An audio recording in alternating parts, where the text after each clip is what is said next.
Hi, I'm Garnett Bruce. I'm the resident stage director for the Butler Opera Center here at the University of Texas at Austin.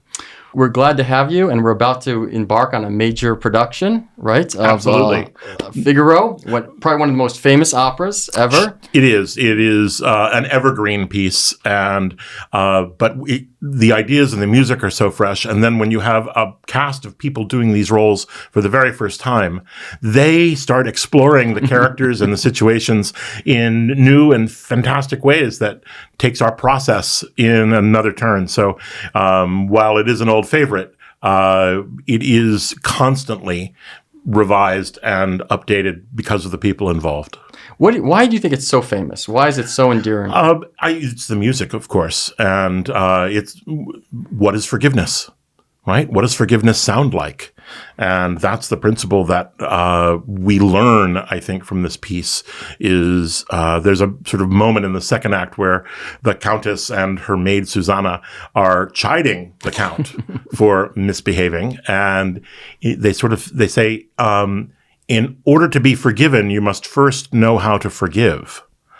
And he kind of brushes that off, but it comes back in the very famous ending where he's been embarrassed in front of his entire household and he asks for her pardon. And she says, "I'm kinder than you, so I will forgive you." And, it's a happy ending for at least a moment. Yeah, and it's a lot of comedy in this, right? Yes. So talk a little bit about maybe some of the humorous moments and just the feel of it overall. Beaumarchais was writing a story that has the subtitle "The Crazy Day." And it's the day of Figaro's wedding to Susanna, and a bunch of other things go wrong.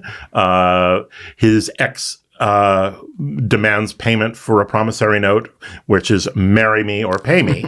And he hasn't paid her, so she's coming to exact her thwart on things. And there's a thing called the droit de seigneur, the right of the lords, to sleep with a peasant girl on her wedding night, which is supposed to have been outlawed, but it's been reinstated for Susanna, and Figaro is not having it. And so in some ways, we're standing up for rights of the servant class, but rights of women as well.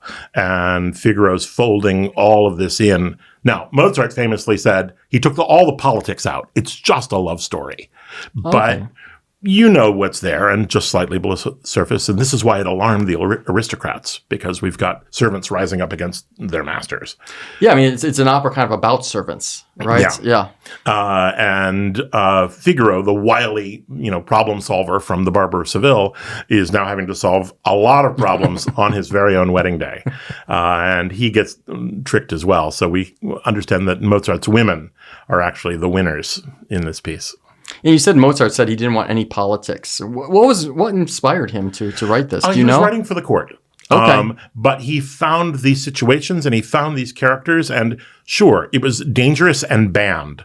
So, of course, he was attracted to it. It's what made it famous across Paris, because no one was allowed to have it and everybody wanted it. And so he thought he would bring that energy to Vienna. And he convinced the court to let them perform Figaro. But it was actually Prague, where it was played following the Vienna performances, that Figaro was all over town, and it was the most popular thing that had ever played the Estates Theater, and performances were encored and encored.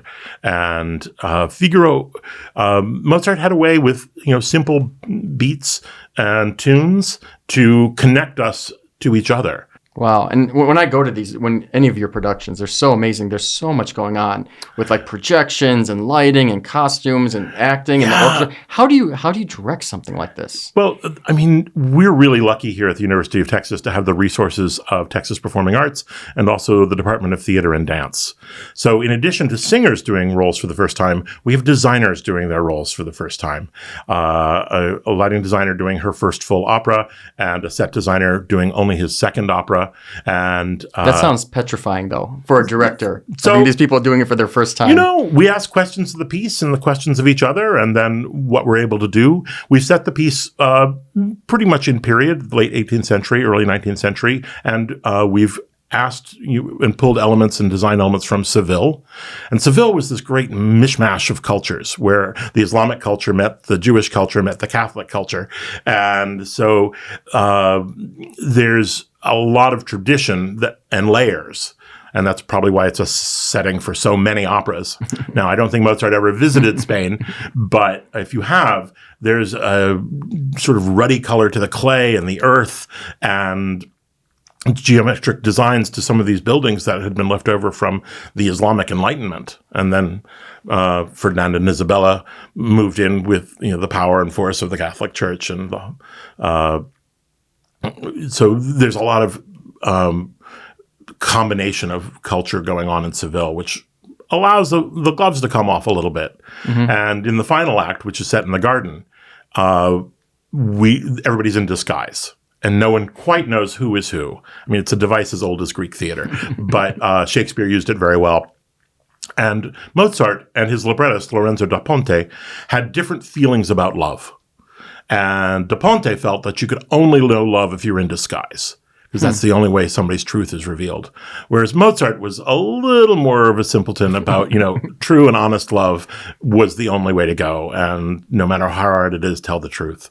And so you get these two worldviews colliding as well.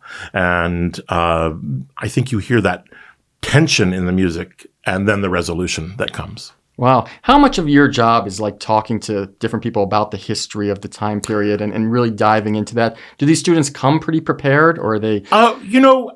I'm a bit of a nerd about these things, and I actually was directing this opera in Prague last summer and sort of always rooting out new information. So we set a standard for certain things, but then questions come up in the moment. Do I go left or do I go right? What's my motivation here? Do I, want to fight or do I want to hide? Those are active questions, and then they affect the vocalism and how we sing. Even the sad characters, like the Countess, who is in a loveless marriage at the moment, and she finds her strength in her big Act 3 aria to say, you know what? I'm responsible for my own happiness. So I'm going to get back on the horse and I'm going to figure this out. And so you see a growth trajectory.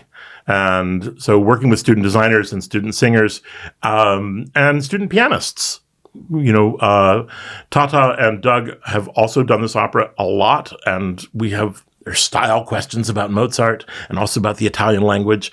And we're uncovering all of this and the whys and the wherefores to just make it an enriching experience. Yeah, so when you say pianists, you're talking about like during the rehearsals, right? Yeah, because the actual production will have like an orchestra. Right, we do have a student orchestra, but the piece is accompanied with recitative at the harpsichord. And so we're rotating through all three of our fellowship coaches. Each will get a different act to play so that they get the experience of the way that they used to accompany silent films, that, if we need a little time where someone's running to the door or, we set up a new scene or there's a chord change, it allows these sort of dialogue sections to move at the tempo of the text rather than sort of a 3/4 or a 4/4 or a 6/8 tempo in the orchestra. And is that the conductor who's kind of overseeing that, or is that how does that work? It's all of us. I mean, I'll coach language, and Tata will coach style, and Doug will conduct rhythm, and and it comes down to a question of tastes. And I'm really lucky to be working with colleagues that we tend to agree, or at least we know how to have a good debate. Yeah. So let's talk about some of the people starring in this. So we've got a third-year DMA, George Bylan, who's doing his first full role as Figaro. Wow. And he's, loosening up into the role, and he's finding the fun in it because, Figaro usually comes out looking great. Yeah. So, but he's frustrated, but he thinks on his feet. So trying to get George to be on his toes is really interesting.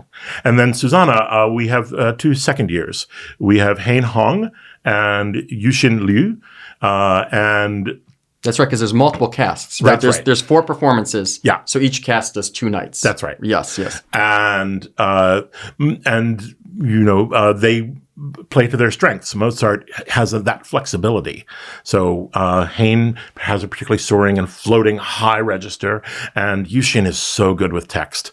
And she's got a great side eye that just lets you know that she's not going to let anything go away. We have a first-year DMA, Ben Lau, who was here as Beaumarchais and one of the Germont in the fall in Traviata, and he's singing Count Almaviva for the very first time. And he's used to singing Beer, Verdi, and Puccini, and so he's figuring out his style in terms of blending in with a Mozart ensemble. So it isn't just all the Count all the time, but he knows how to turn on the rage when he needs it, and it's just fantastic to hear in our theater. And then as the Countess, we have 2 first years, and they're both finding lovely ways into the Countess. And they have a different cultural background than I do. And so it's been interesting to see sort of their common sense approach. Again, keeping the laughter going. And when you have these elements of surprise and another character rolling in who, again, does something to upset the plan for the day. There's a character named Cherubino, who is in many ways, I feel, the spirit of Mozart himself. Sort of an impish character who is a teenager in the house, and he's infatuated by every woman that walks by, and has been caught, under the table with Barbarina, and is making eyes at the Countess herself. And so the Count figures it out and tries to send him away, but he keeps coming back. And he even shows up in the Act 4 finale unannounced to, add another wild card to the story. Yeah, there's a lot of wild cards in the story. It's a lot of fun. And one cool thing about this era, and one of the fun things about going to the opera in general, is just the costumes. Yeah. So let's talk a little bit about the costumes. Are you heavily involved with the costumes? Sure. I mean, we have a resident costume designer who's a graduate of UT, Aaron Kovacic, who's designed all of our main stages this year. And he's able to find a way with color and taste and style to give us a period feeling in terms of where there's a corset or a collar, but also with color. And we've made some bold choices with this. We've put Figaro in red. Okay. And we were also looking at repeating some of the costumes from the Ghosts of Versailles, because a lot of these characters are part of that story as well. And so it seemed that Figaro, being a bit of a rebel, we should have a strong color in his valet jacket. Red's the strongest of all the colors. Yeah, exactly. Yeah. So you don't miss him on stage, and it's sort of it speaks to power. And he's got his extra staff who are wearing the red vests. Okay. And so trying to link that together. And royal colors for the Count and Countess, giving them just a little more saturation and a little more complexity with what's going on.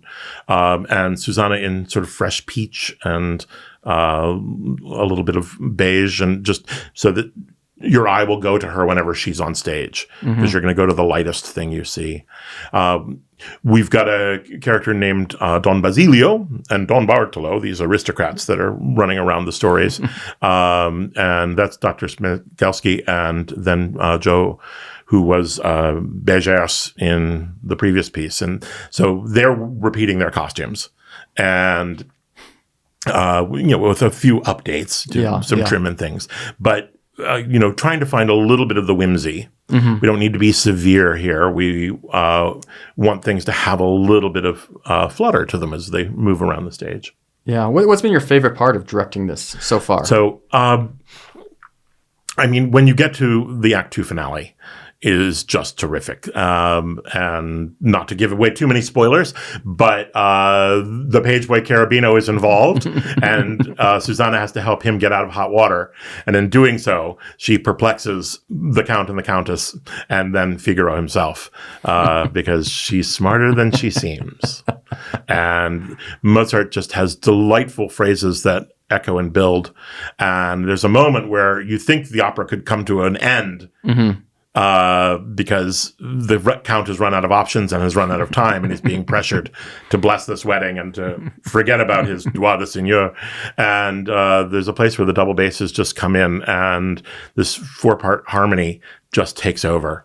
And that's my sort of favorite moment of the piece, because it's almost perfection. And then once again, it shatters, and everyone scatters to the corners of the stage. And then there's still 2 more acts to come, right? There are. I mean, even after the wedding, there's more intrigue. Yeah. So because we have the garden scene is where all the sort of running around happens, and Figaro actually has a long aria, which is based on this 4-page monologue from the play where he's giving up on women.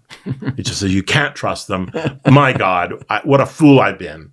And he just really digs himself into a big hole that he then wises up to by the end of things. And most operas, and this included, are not in English. So what's it like directing in a foreign language? Working in the Italian, Da Ponte made up a lot of sort of interesting words and language and was the court poet. I mean, he was writing for Salieri, he was writing for other opera impresarios around Vienna. But he and Mozart seemed to really enjoy playing with the language. And, fun things like pizzica and stuzzica, where, you're going to spit when you say it. And I was working with conductor in a scenes program when I was with the Aspen Festival, who encouraged everybody in these recitatives to also, guffaw and snort and laugh and, all the stuff that goes around what's written on the page. So, because it's the way we live. Yeah. He says you need to spend some time in an Italian cafe, so some of the extra sounds that that we all sort of have these grunts and nods, and so adding that into the characters gives them another level of reality. Now, is that hard for students who they're kind of new at this, right? They're trying to understand what the language means to then add that extra layer? Or is that something that comes natural? Well, you want to do what's on the page. You want to do, you're a good student. Yeah. You've learned, the 8th note and the dotted quarter. And then when somebody says, okay, and now snort. And they're like, huh? All right. Or now, you do a spit take or, because in some ways the audience will know how to respond to something in a foreign language based on how the others on stage are responding. Yeah. So we're supposed to be super serious about this moment, or we allowed to chuckle and laugh at ourselves. And so in many ways, they've captured sort of like Italian sunlight in a bottle in this piece. And when you unwrap it, that joie de vivre, or gioia della vita, comes bursting out of the seams. And I think that's something that keeps us coming back to the piece. Awesome. And for those people who have never been to an opera too, it's not in English, but there are English titles, right? Yeah, we've been working with Michael Chadwick for many, many years to do the simultaneous translation above the stage. And because it's of a classical period, there's often a lot of repeated text. So there'll be a point where now you just get to watch different interpretations of, oh my God, if I ever get out of here. Oh my God, if I ever get out of here. Or, Figaro has a little ditty that he writes that he's like, okay, if you want to dance, Mr. Count, I'll call the tune. And he's going to show the Count just how smart he can be. And this little theme comes back a few times. And it's instantly recognizable, and you won't even need the translation once you hear the dum dum dum dee da dum da dum dum dee dum.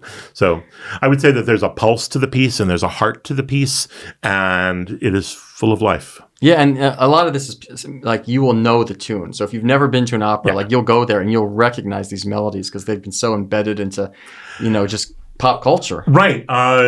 If you've seen the film The Shawshank Redemption, there's a moment in the prison where the boss is out and has given Andy access to the office, and some records show up. So he plays Act 3 of Marriage of Figaro to the entire prison yard. And apparently, got a month in solitary confinement for such a stunt.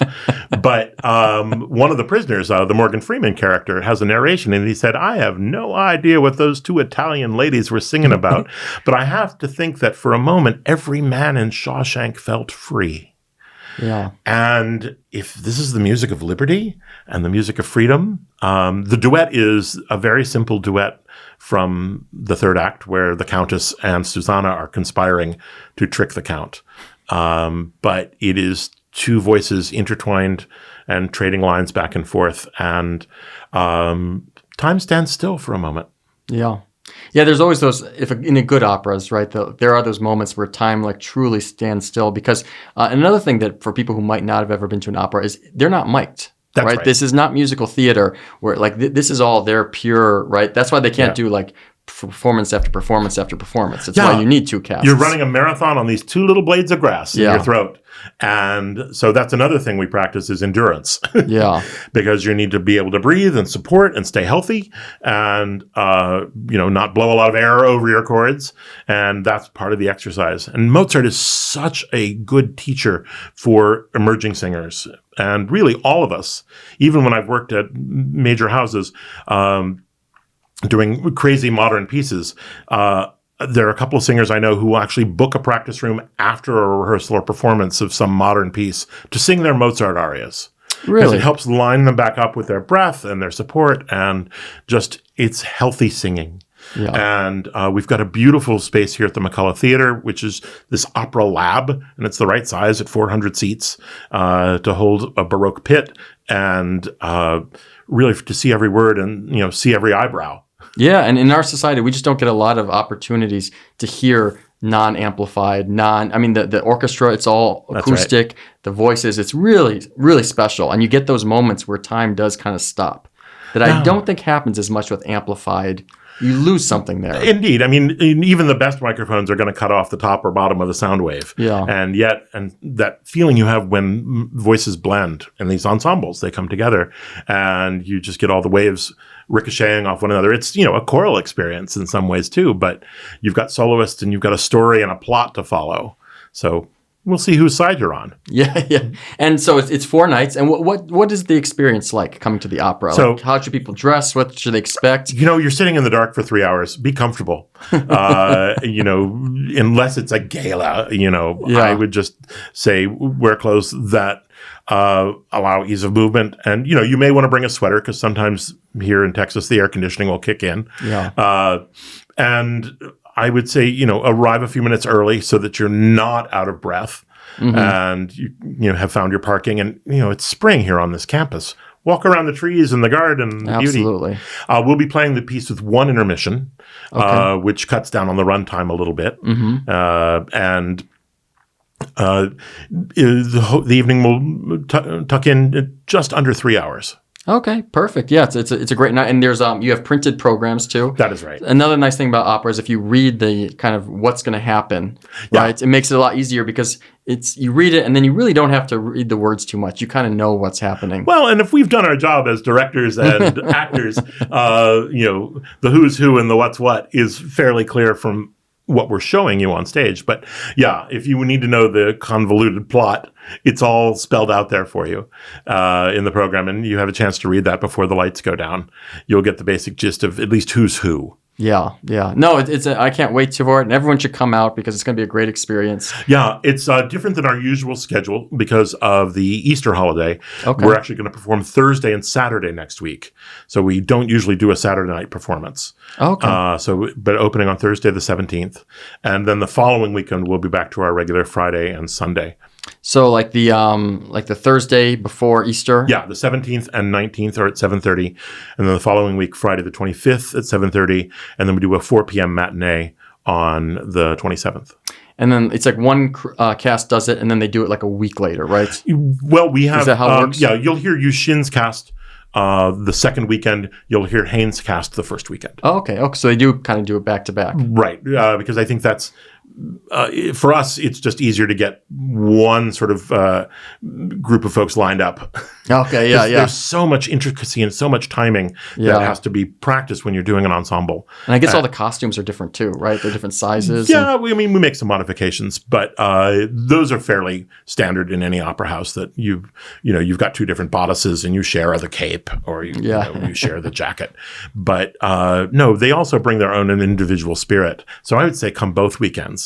I mean, we've got 2 very different Carabinos in Sofio, who is doing a very energetic sort of Eastern European work, and then June, who's doing an Asian sort of a little more restrained and careful Carabino.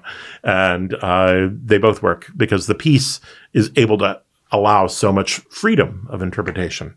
And I think that's the greatest testament to keeping it alive 250 years later. Yeah, it's as fresh today as it was back then. So We hope so. yeah, I can't wait. Well, thank you so much for coming and sitting down. Absolutely, Nathan. Yeah. Great to be here.